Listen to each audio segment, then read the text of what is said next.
নমস্কার, বাংলা বার্তা থেকে বলছি সন্ময় বন্দ্যোপাধ্যায়। অভিষেক বন্দ্যোপাধ্যায়ের নাম ৭২ মিনিটের মধ্যে ৭৩ বার উচ্চারিত হয়েছে এমন একটি ট্রান্সক্রিপ্ট সিবিআই তৃতীয় সাপ্লিমেন্টারি চার্জশিটে জমা দিয়েছে কলকাতার একটি নির্দিষ্ট আদালতে। আজকে সেই নিয়ে প্রতিবেদন পেশ করতে গিয়ে খুব ইন্টারেস্টিং একটা তথ্য আমার হাতে এলো, যেটা আপনাদের কাছে বলা দরকার। যখন এই ট্রান্সক্রিপশনটা ভাইরাল হলো, বহু মানুষের হাতে পৌঁছলো, এবং যখন বুঝতে পারলেন যে কোনো একটা কারণে এই অভিষেক বন্দ্যোপাধ্যায়, সাংসদ অভিষেক বন্দ্যোপাধ্যায়ের দিকেই পুরো অভিযোগের তীরটা যাচ্ছে, তার আইনজীবী সঞ্জয় বসু যথার্থ কারণে সরাসরি একটি প্রেস বিজ্ঞপ্তি দিলেন, এবং সেটি এই সময় পত্রিকা, যেটি বেসিক্যালি সঞ্জয় বসু নিজের পত্রিকা, সেখানে অনলাইনে সেটা প্রকাশিত হলো।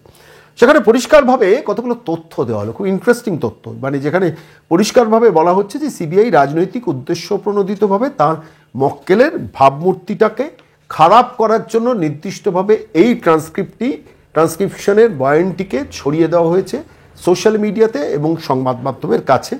এবং বলে সঞ্জয় বসু বলছেন যে অভিষেকের নামের আগে পরে কিছু বলা হয়নি। ঠিক কে অভিষেক বন্দ্যোপাধ্যায় আমরা কেউ জানতে পারছি না। জনৈক অভিষেক বন্দ্যোপাধ্যায়ের নাম সিবিআই এর চার্জশিটে উচ্চারিত হয়েছে, এবং যথার্থভাবে সাংসদ অভিষেক বন্দ্যোপাধ্যায় প্রশ্ন করেছেন যে ভাব বাচ্চে কথা বলে লাভ কি, আমার নাম করে বলুন সাংসদ, তখন আমরা আইনত ব্যাপারটা বুঝে নেব। এবং খুব ইন্টারেস্টিং সেটা হচ্ছে সঞ্জয় বসু আইনজীবী, তিনি বলেছেন সেটা মালদার বাসিন্দা কোনো অভিষেক বন্দ্যোপাধ্যায় তো হতে পারেন, সেটা মালদহের বাসিন্দা অভিষেক বন্দ্যোপাধ্যায়ও তো হতে পারেন। আমার মক্কেল, ইঙ্গিতটা আমার মক্কেলের দিকে যাচ্ছে, আমার মক্কেল সাংসদ অভিষেক বন্দ্যোপাধ্যায়ের দিকে যাচ্ছে, কিন্তু কে সেই অভিষেক বন্দ্যোপাধ্যায়? সিবিআই তো পরিষ্কারভাবে সাংসদ কথাটা বলছে না, কেন বলছে না? প্রশ্নটা দেখুন আমার, যে সরাসরি সিবিআই নামটা উচ্চারণ করছেন কিন্তু নামের পেছনে পরিচয়টা দিচ্ছেন না কেন? পার্থ চট্টোপাধ্যায়ের ক্ষেত্রে পরিচয় দিয়েছেন, শান্তনু বন্দ্যোপাধ্যায়ের ক্ষেত্রে পরিচয় দিয়েছেন, কুন্তল ঘোষের ক্ষেত্রে পরিচয় দিয়েছেন। অভিষেক বন্দ্যোপাধ্যায়ের নামটা যেদিন প্রথম তৃতীয় সাপ্লিমেন্টারি চার্জশিট এলো, এবং তার সেই তৃতীয় সাপ্লিমেন্টারি চার্জশিটে 15 নম্বর পাতায় 17 নম্বর পয়েন্টের 10 নম্বর উপধারায় সেইখানে অভিষেক বন্দ্যোপাধ্যায়ের নামটা দুবার উচ্চারিত হয়েছিল। এবং তার প্রেক্ষিতেই পরবর্তীকালে 27শে ফেব্রুয়ারি নেতাজি ইন্ডোর স্টেডিয়াম থেকে অভিষেক বন্দ্যোপাধ্যায় বলেন সিবিআই ভাব বাচ্চে কথা বলছে, আমার পরিচয় দিয়ে কথা বললো না কেন? আমি যদি সামান্য 10 টাকারও কোনো দুর্নীতি করে থাকি, তাহলে আমি সরাসরি ফাঁসির মঞ্চে যেতে রাজি আছি। এবং অভিষেক বন্দ্যোপাধ্যায় এই জাতীয় ডায়লগ দেন, এটাতে আমরা নতুন করে অবাক হইনি। কিন্তু আমাকে যেটা ভাবিয়েছে, আরও একটা তথ্য এই প্রসঙ্গে বললে এটা দরকার। তৃতীয় সাপ্লিমেন্টারি চার্জশিটের 17 নম্বর পাতায় লিপস অ্যান্ড বাউন্স কোম্পানিটির নাম উল্লেখিত হয়েছিল, এবং সেখানে দাঁড়িয়ে অভিষেক বন্দ্যোপাধ্যায় সরাসরি সেটাকে চ্যালেঞ্জ করেছেন। আমরা খুঁজছিলাম ট্রান্সক্রিপশনের কপিটা কবে আসবে, অর্থাৎ যে ট্রান্সক্রিপশনের কপি থেকে এটি উল্লেখিত হয়েছিল, যেখানে দাঁড়িয়ে সুজয় কৃষ্ণ ভদ্র, কুন্তল ঘোষ, শান্তনু বন্দ্যোপাধ্যায় এবং আরও দুজন, অরবিন্দ রায়বর্মন এবং তার সঙ্গে আরও একজন ব্রোকার, তিনিও এই পুরো পার্টটাতে ছিলেন, সুরজিৎ চন্দ্র ছিলেন, এবং সুজয় কৃষ্ণ ভদ্র স্ত্রীর পর্যন্ত ছিলেন। তার কথোপকথন রেকর্ড হয়েছিল Aurobindo Raybarman, under instruction from Kuntal Ghosh সেটা রেকর্ড করেছিলেন একটি ফোনে, এবং এই অডিও রেকর্ডিংটি পরবর্তীকালে একটি ল্যাপটপে রেকর্ড করা থাকে। সেখান থেকে সিবিআই ট্যাপ করে এবং সেখান থেকে নিয়ে পুরো বিষয়টা ফরেন্সিক টেস্টের জন্য পাঠায়। একই সঙ্গে কুন্তল, শান্তনু এবং কালীঘাটের কাকু সুজয় কৃষ্ণ ভদ্র তিনজনেরই স্যাম্পল টেস্টিং, ভয়েস স্যাম্পল টেস্টিংয়ের জন্য ফরেন্সিক ল্যাবরেটরিতে পাঠানো হয়েছে, এবং আমরা যা খবর পেয়েছি ইতিমধ্যে তার রিপোর্ট সিবিআই পেয়ে গেছে, কিন্তু সেটা এখনও পর্যন্ত আদালতে জমা দেয়নি। ঠিক এই পরিস্থিতিতে দাঁড়িয়ে যখন অভিষেক বন্দ্যোপাধ্যায়ের নামটা উচ্চারিত হয়েছে, তাহলে কে এই অভিষেক বন্দ্যোপাধ্যায়, সেইটা সিবিআইয়ের পরিষ্কারভাবে ক্লিয়ার করা উচিত ছিল। কেন সিবিআই এটা ক্লিয়ার করছে না? আমার নিজের ধারণা এটা ক্লিয়ার করছে না এই কারণে, সেটা হচ্ছে আইনগতভাবে অভিষেক বন্দ্যোপাধ্যায়কে সমস্ত ব্যাপারটা যাতে তিনি অস্বীকার না করতে পারেন, তার জন্য ফরেন্সিক ল্যাবরেটরি টেস্ট, পরীক্ষা এবং আরও কিছু ডকুমেন্টস, এভিডেন্স সব কিছু একসঙ্গে তারা নির্দিষ্ট আদালতে, বিচার ভবনের আদালতে সিবিআই পেশ করবেন, এবং সেই পেশ করার সময় কিন্তু অভিষেক বন্দ্যোপাধ্যায়, কে এই অভিষেক বন্দ্যোপাধ্যায়, সেই পরিচয়টা দেবে। আমরা ততদিন পর্যন্ত কে অভিষেক বন্দ্যোপাধ্যায় এই প্রশ্নের আমরাও একটু সন্দিগ্ধ থাকি। আমরাও সঞ্জয় বসু, সাংসদ অভিষেক বন্দ্যোপাধ্যায় যিনি আইনজীবী, আমি তার কথাটাই বিশ্বাস করতে চাই, মানে বিশ্বাস করে রাখতে চাই আপাতত, যে যতক্ষণ না প্রমাণিত হয় ততক্ষণ কি করে আপনি তার মক্কেলের দিকে অভিযোগের আঙুলটা তুলছেন? অভিযোগের আঙুলটা ইঙ্গিতে বলছে যে, মানে সঞ্জয় বসু তো পরিষ্কারই বলছেন যে যেভাবে পুরো ব্যাপারটা বলা হয়েছে তাতে এমন সুকৌশলে সেটা প্রকাশ করা হয়েছে। অডিও ক্লিপের ট্রান্সক্রিপ্ট তুলে দেওয়া হয়েছে, চার্জশিটের সঙ্গে জমা করা একটি অডিও ক্লিপের ট্রান্সক্রিপ্ট তুলে দেওয়া হয়েছে, এবং তৃণমূলের সর্বভারতীয় সাধারণ সম্পাদক অভিষেক বন্দ্যোপাধ্যায়ের আইনজীবী সঞ্জয় বসুর অভিযোগ, এমন সুকৌশলে সেটা প্রকাশ করা হয়েছে যাতে ইঙ্গিতটা তার মক্কেলের দিকেই থাকে।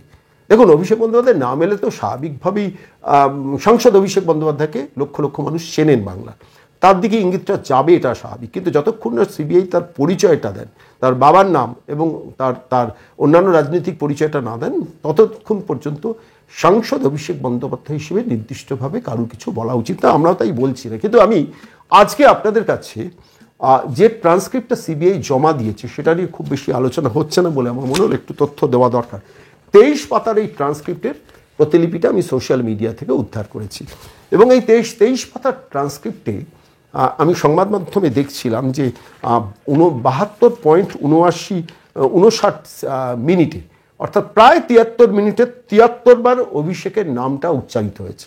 এটা সংবাদ মাধ্যমে সন্ধ্যাবেলা বেরিয়েছে, আমি দেখছিলাম 73 বার নামটা উচ্চারিত হয়েছিল। আমি ট্রান্সক্রিপ্টের এই কপিটা সোশ্যাল মিডিয়াতে দেখার পর আমি তথ্য তল্লাশ করতে করতে আমি যতটুকু খুঁজে পেলাম সেখানে দেখলাম যে আমার হিসেবে সেটা 66 বার তার নামটা উচ্চারিত হয়েছে। আমার হয়তো সব কপি আমি খুঁজে পাইনি, সোশ্যাল মিডিয়াতে আমি যতটুকু পেয়েছি আমি তার ভিত্তিতে আমি আপনাদের কাছে বলছি।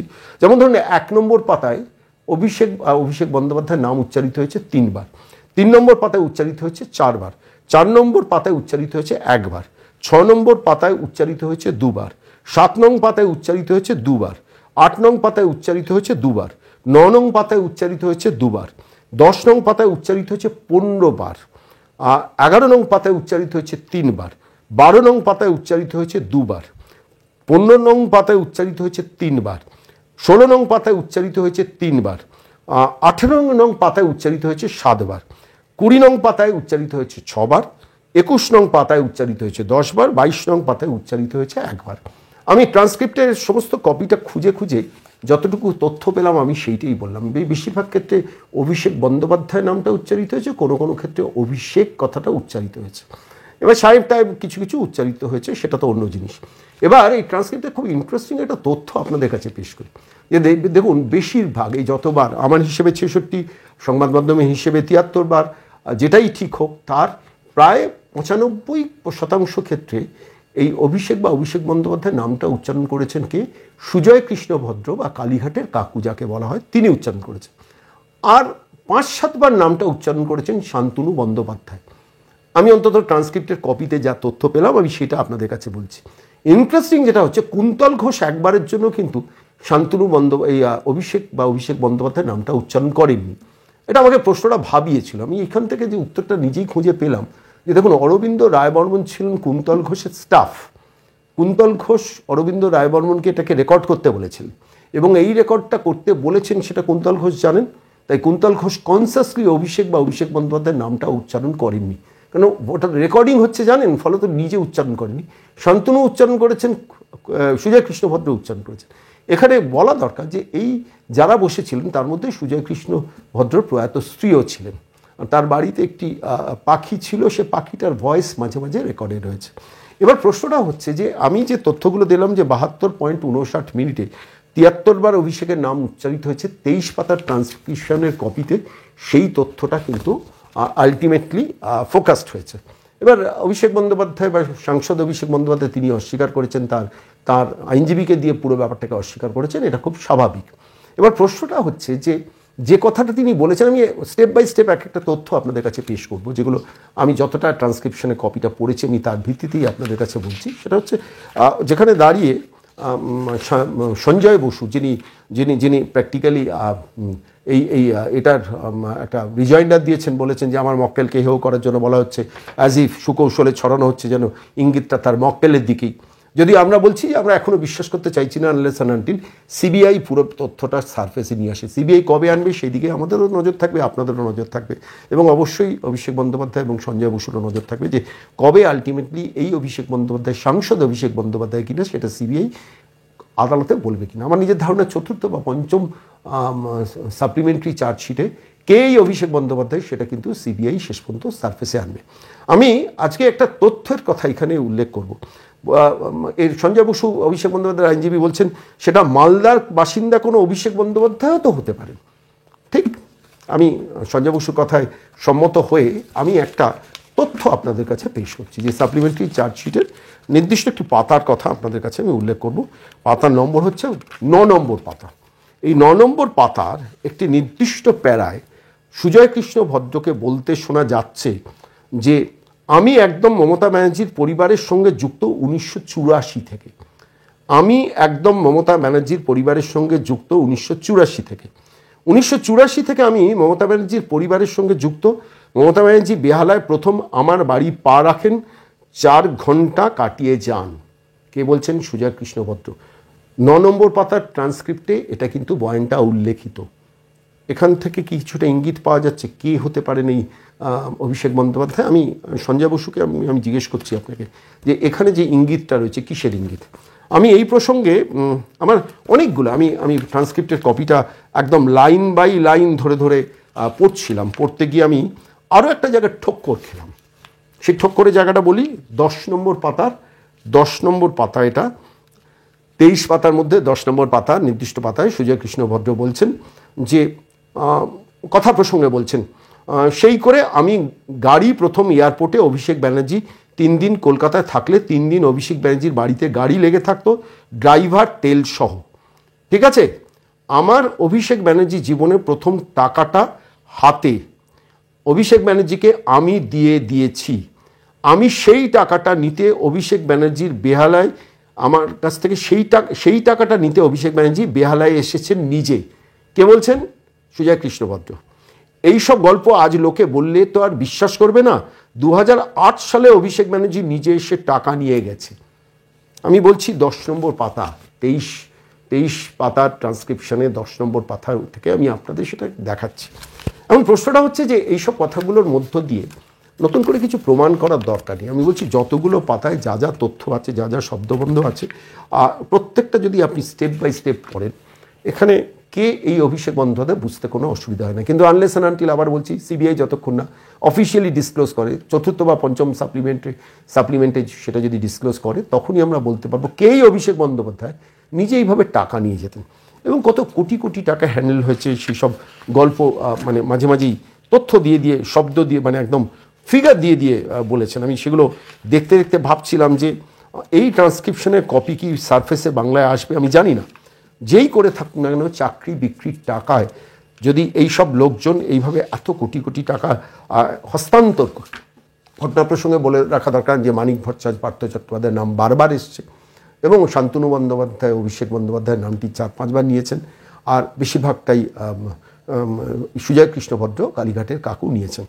আমার প্রশ্নটা এখানে সঞ্জয় বসুর কাছে, আইনজীবী সঞ্জয় বসু। আমি আবারও বলছি, সঞ্জয় বসু যে প্রশ্নটা তুলেছেন, যতক্ষণ না প্রমাণ দেওয়া যায় ততক্ষণ আমার মক্কেলের বদনাম করার চেষ্টা হচ্ছে। সুকৌশলে এমনভাবে প্রকাশ করা হয়েছে যাতে পুরো ইঙ্গিতটা আমার মক্কেলের দিকেই যায়। অভিষেকের নামের আগে পরে কিছু বলা হয়নি, যথেষ্ট যুক্তিসঙ্গত তার তর্ক।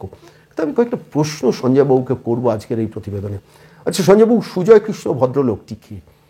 আমি যতদূর জেনেছি যে 2011 সালে মমতা বন্দ্যোপাধ্যায় ভবানীপুর থেকে নির্বাচনে যখন প্রথম দাঁড়ান, আমি সুজয় কৃষ্ণ ভদ্রের কথা ছেড়ে দিচ্ছি যে সুজয় কৃষ্ণ ভদ্র বলছেন আমি 2004 সাল থেকে মমতা বন্দ্যোপাধ্যায়ের পরিবারের সঙ্গে পরিচিত না, কৃষি তথ্য যেটা আমি পড়ে শোনালাম সেটা বলেছেন। আমি তার কথা ধরে নিলাম তিনি মিথ্যা বলছেন।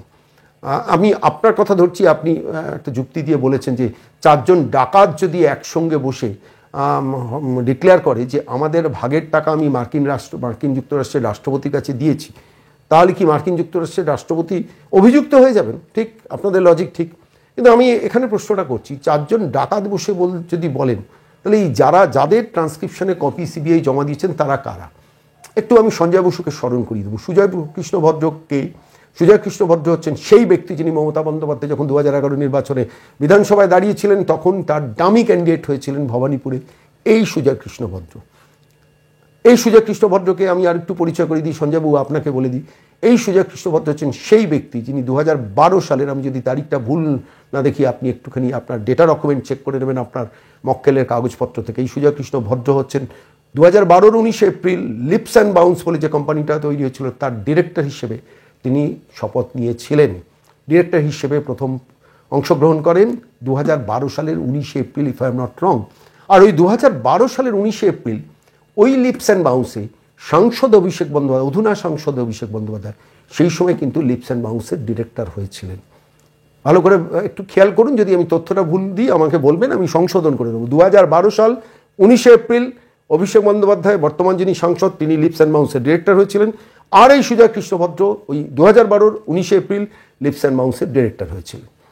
পরবর্তীকালে 2014 সালে অভিষেক বন্দ্যোপাধ্যায় 30 জানুয়ারি সম্ভবত লিপস অ্যান্ড মাউন্স থেকে পদত্যাগ করেন, তারপর মে মাসে লোকসভা নির্বাচনে অংশগ্রহণ করেন। তখনও কিন্তু সুজয় কৃষ্ণ ভদ্র, এই সুজয় কৃষ্ণ ভদ্র কালীঘাটের কাকু যিনি এই এই এই এই আলোচনার যা ট্রান্সক্রিপশন জমা দেওয়া হয়েছে, তখনও কিন্তু লিপস অ্যান্ড মাউন্সের তিনি ডিরেক্টর। তিনি ছাড়লেন কবে? 2016 সালে যখন নারদায় তার নামটা বেরিয়ে এলো, তখন সম্ভবত 1 মার্চ, আমি যদি ভুল না বলি, 2016 সালের 1 মার্চ সুজয় কৃষ্ণ ভদ্রকে লিপস অ্যান্ড মাউন্সের ডিরেক্টর পদ থেকে সরিয়ে আনা হলো। পরবর্তীকালে তিনি কি হলেন? চিফ অপারেটিং অফিসার, বোধহয় হয়েছিলেন চিফ এক্সিকিউটিভ অফিসার, পরবর্তীকালে তারপরে হন চিফ অপারেটিং অফিসার এই লিপস অ্যান্ড মাউন্সের। এই লিপস অ্যান্ড মাউন্সের সাংসদ অভিষেক বন্দ্যোপাধ্যায়ের স্ত্রী একটা সময় ডিরেক্টর ছিলেন, আমি জানি না এখন আছেন কিনা। তার বাবা মা অধুনা এখনো পর্যন্ত ডিরেক্টর হিসেবে আছেন। সেই কোম্পানিতে সুজয় কৃষ্ণ ভদ্র এখনো যদি চিফ অপারেটিং অফিসার না থাকেন, কর্মচারী হিসেবেই আছেন। এবার প্রশ্নটা হচ্ছে 2019 লোকসভা নির্বাচনের সময় আমরা জানতাম না, পরবর্তীকালে তথ্য ইডি বা সিবিআই সার্ফেসে আনে যে সাংসদ অভিষেক বন্দ্যোপাধ্যায় তখনও চিফ এক্সিকিউটিভ অফিসার ছিলেন লিপস অ্যান্ড মাউন্সের, আর এই সুজয় কৃষ্ণ ভদ্র ছিলেন চিফ অপারেটিং অফিসার। তাহলে এই সুজয় কৃষ্ণ ভদ্রর সঙ্গে আপনি ডাকাতের তুলনা করলেন। 4 জন ডাকাত বসে যদি বলেন আমাদের ভাগের টাকা মার্কিন যুক্তরাষ্ট্রের রাষ্ট্রপতির কাছে গেছে, তাহলে কি মার্কিন যুক্তরাষ্ট্রের রাষ্ট্রপতি অভিযুক্ত হয়ে যেতে পারেন? কখনোই না। ঠিক তেমনই আমি কথাটা বিশ্বাস রেখেই বলছি যে যতক্ষণ না অভিষেক বন্দ্যোপাধ্যায়, সাংসদ অভিষেক বন্দ্যোপাধ্যায় সিবিআই অফিসিয়ালি বলে, ততক্ষণ আমি পুরোপুরি বিশ্বাস করতে রাজি নই। আমার ব্যক্তিগত মত যাই থাক, অফিসিয়ালি আমি বিশ্বাস করতে রাজি নই। কিন্তু আবার প্রশ্নটা হচ্ছে, আমি এটাও বিশ্বাস করতে রাজি নই আপনার কথা অনুযায়ী 4 জন ডাকাতের যা স্ট্যাচার, সুজয় কৃষ্ণ ভদ্ররও তাই স্ট্যাচার। তার কারণ সুজয় কৃষ্ণ ভদ্র তো লিপস অ্যান্ড মাউন্সের ডিরেক্টর ছিলেন, যেখানে অভিষেক বন্দ্যোপাধ্যায় একই দিনে একই সঙ্গে ডিরেক্টর হয়েছেন। সুজয় কৃষ্ণ ভদ্র তো সেই ব্যক্তি যিনি মমতা বন্দ্যোপাধ্যায়ের ডামি ক্যান্ডিডেট হয়েছিলেন ভবানীপুর থেকে। তাহলে তথ্য মেলাবো কি করে? সুজয় কৃষ্ণ ভদ্র তো সেই ব্যক্তি, আমি যতদূর জানি, আমি যদি ভুল হই আমাকে সংশোধন করিয়ে দেবেন, যে অভিষেক বন্দ্যোপাধ্যায়ের বাবা মার সঙ্গে যৌথভাবে প্রপার্টি কিনেছিলেন। আমি যদি ভুল না বলি, আপনাকে সংশোধন করিয়ে দেবেন। তাহলে আপনি তাঁর সঙ্গে একজন ডাকাতের তুলনা করে দিলেন শুধুমাত্র মক্কেলকে বাঁচানোর জন্য। আপনার মক্কেল বাঁচুন, বাংলার মানুষও চাইবে, আমরাও চাইবে। তার কারণ ওরকম একটা রয়্যাল ফ্যামিলির একটা লোক এত বড় স্ক্যামের সঙ্গে জড়িয়ে যাচ্ছে, শুনতেও তো খারাপ লাগে, যতই তার সঙ্গে আমাদের রাজনৈতিক বিরোধিতা থাকুক না কেন। এবার আসুন এই 4 ডাকাতের আরেক ডাকাতের কথা বলি। তিনি হচ্ছেন শান্তনু বন্দ্যোপাধ্যায়। তিনি কে? তিনি ছিলেন তৃণমূল যুবার, সম্মত অভিষেক বন্দ্যোপাধ্যায় যখন সভাপতি হন, তিনি ছিলেন দ্বিতীয় সহসভাপতি। সোহম চক্রবর্তী প্রথম সহসভাপতি, দ্বিতীয় সহসভাপতি হয়েছিলেন এই শান্তনু বন্দ্যোপাধ্যায়। অর্থাৎ অভিষেক বন্দ্যোপাধ্যায়ের সঙ্গে খুব ভালো রিলেশন না থাকলে কখনো তাকে দ্বিতীয় সহসভাপতি করেন না। করেছেন তার সন্তানের জন্মদিন অনুষ্ঠানে গেছেন, আমরা দেখেছি। যখন ওই কোনো জায়গায় ফ্লাইটে, কোনো জায়গায় হেলিকপ্টারে নেমেছেন, হেলিপ্যাডে অভিষেক বন্দ্যোপাধ্যায়ের সঙ্গে শান্তনু বন্দ্যোপাধ্যায় হেঁটে এসেছেন। খুব ক্লোজ, ভালো রিলেশন। ভালো রিলেশন না থাকলে যুবার সেকেন্ড ভাইস প্রেসিডেন্ট হবেন কী করে? তাকেও আপনি মনে করছেন যে ডাকাত দলের সদস্য তারা বসে আলোচনা করেছে? মিলছে না সঞ্জয়বাবু, আমি আপনাকে বলছি মিলছে না, যুক্তিতে মিলছে না, কোনো একটা জায়গায় সব গুলিয়ে যাচ্ছে। আপনি একটু প্রশ্নটার উত্তর দিলে ভালো হয়। তৃতীয় যেটা হচ্ছে, এই ডাকাত দলের সদস্যের মধ্যে আপনি কার কথা বলছেন? সে মানুষটির নাম হচ্ছে কুন্তল ঘোষ। কুন্তল ঘোষকে, কুন্তল ঘোষ সাম্প্রতিককালে সায়নী ঘোষ যখন তৃণমূল যুব কংগ্রেসের প্রেসিডেন্ট হন, তখন এই কুন্তল ঘোষ সেই কমিটির সম্পাদক হিসেবে মনোনীত হন। এটা কি বিশ্বাস করতে হবে যে অভিষেক বন্দ্যোপাধ্যায় সর্বভারতীয় সাধারণ সম্পাদক যিনি সংগঠন দেখেন, তার অমতে বা তিনি জানতেন না, কুন্তল ঘোষ টুক করে গিয়ে সায়নী ঘোষের ক্যাবিনেটে ঢুকে পড়েছিলেন? এটা বিশ্বাস করতে হবে? বিশ্বাস করতে পারছি না, এখানেও তো গুলিয়ে যাচ্ছে। আর চতুর্থত যে নামটা আমি বলবো, সেই মানুষটি প্রয়াত, তাকে নিয়ে বলা উচিত না কথা। কালীঘাটের কাকু সুজয় কৃষ্ণ ভদ্র স্ত্রীও তো ওই মিটিংয়ে ছিলেন।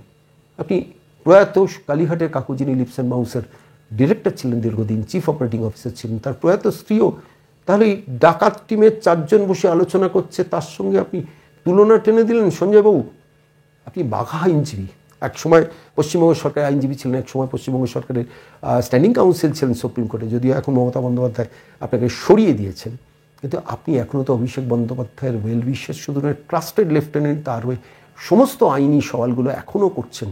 তা আপনি এমন একটা যুক্তি পেশ করলেন যেখানে অভিষেক বন্দ্যোপাধ্যায়, অধুনা সাংসদ অভিষেক বন্দ্যোপাধ্যায়ের ট্রাস্টেড মানুষগুলো, সে সুজয় কৃষ্ণ ভদ্র হোক, কুন্তল ঘোষ হোক, শান্তনু বন্দ্যোপাধ্যায় হোক, এটা তো ট্রাস্টেড লেফটেন্যান্ট ছিল। তো সেই লোকগুলোকে ডাকাত দলের সদস্যদের আলোচনার সঙ্গে মিলিয়ে মিশিয়ে ঘেঁটে দিলেন। দেখুন, যুক্তি আপনি সাজাবেন, আপনি আইনজীবী, আপনার কাজ না হচ্ছে আইন দিয়ে মক্কেলকে রক্ষা করা, কিন্তু এমন কোনো যুক্তি দেবেন না যাতে আলটিমেটলি পুরো বিষয়টা ঘেঁটে যায়। আমি আপনাকে বলবো, আপনি নিশ্চয়ই বুদ্ধিমান মানুষ, শিক্ষিত মানুষ, পড়াশোনা জানো মানুষ, আপনার সাংসদ মক্কেলের সঙ্গে বসে ট্রান্সক্রিপশনের কপি প্রত্যেকটা লাইন, প্রত্যেকটা শব্দ পড়েছেন। আমিও পড়েছি, বিশ্বাস করুন, আজকে এই প্রতিবেদন পেশ করার জন্য আমিও পড়েছি। আমি পড়তে গিয়ে আমার প্রত্যেকটা প্যারায় মনে হচ্ছে আপনার যুক্তি সাজানোটা সঞ্জয় বসু বড্ড দুর্বল হয়ে গেছে। তবে হ্যাঁ, আমি আবারও বলছি, যতক্ষণ না পরিষ্কারভাবে একদম সিরিয়াসলি সিবিআই আপনার মক্কেলের পরিচয় না দেন, আমিও বিশ্বাস করতে রাজি নয় যে এই অভিষেক বন্দ্যোপাধ্যায়ের গায়ে সামান্য দুর্নীতির দাগ আছে। এখন সেটাকে বিশ্বাস করেও বলছি, আপনার ডিফেন্সটা কিন্তু বড্ড উইক। আপনি ডিফেন্স কাউন্সিল হতে গিয়ে শেষ পর্যন্ত এমন কিছু তথ্য, এমন কিছু যুক্তি পেশ করার চেষ্টা করেছেন যাতে দাগিয়ে দিয়েছেন কিন্তু আপনি আপনার মক্কেলকে। আমি যাকে ডিরেক্টর করেছি আমার কোম্পানির, সে যদি ওই ডাকাত দলের সদস্যর মতো সঙ্গে তাকে তুলনা করি, আমি যাকে সহসভাপতি করেছি যুবার প্রেসিডেন্ট হিসেবে, তাকে ডাকাত দলের সদস্যর সঙ্গে রিলেট করিয়ে দিচ্ছি, তাহলে আমার গায়ে তো তার দাগটা, ছোপটা পড়ে যায়, তাই নয় কি সঞ্জয়বাবু? একটু বলবেন, ভাববেন। আমি বলছি না, আমি বললেই আপনি রাগ করবেন না, কিন্তু আমি যা বললাম সেটা ভাববেন। বাংলার মানুষ কেন, ভারতবর্ষের মানুষ, সারা পৃথিবীর মানুষ জেনে গেছেন কে এই অভিষেক বন্দ্যোপাধ্যায়। কিন্তু নামটা উচ্চারণ করা যাচ্ছে না, কেন? ভাসুরের নাম উচ্চারণ করা বারণ। ফলে তো কোন সেই অভিষেক বন্দ্যোপাধ্যায় বাংলার মানুষ জানতে চাইছেন। এখন ডিপেন্ড করছে সিবিআই এর ওপর। সিবিআই শেষ পর্যন্ত অফিসিয়ালি খোলসা করে কবে এবং সেই অনুযায়ী ব্যবস্থা নেয় কবে, তার দিকেই বাঙালির অনন্ত অপেক্ষা থাকবে আগামী দিনে।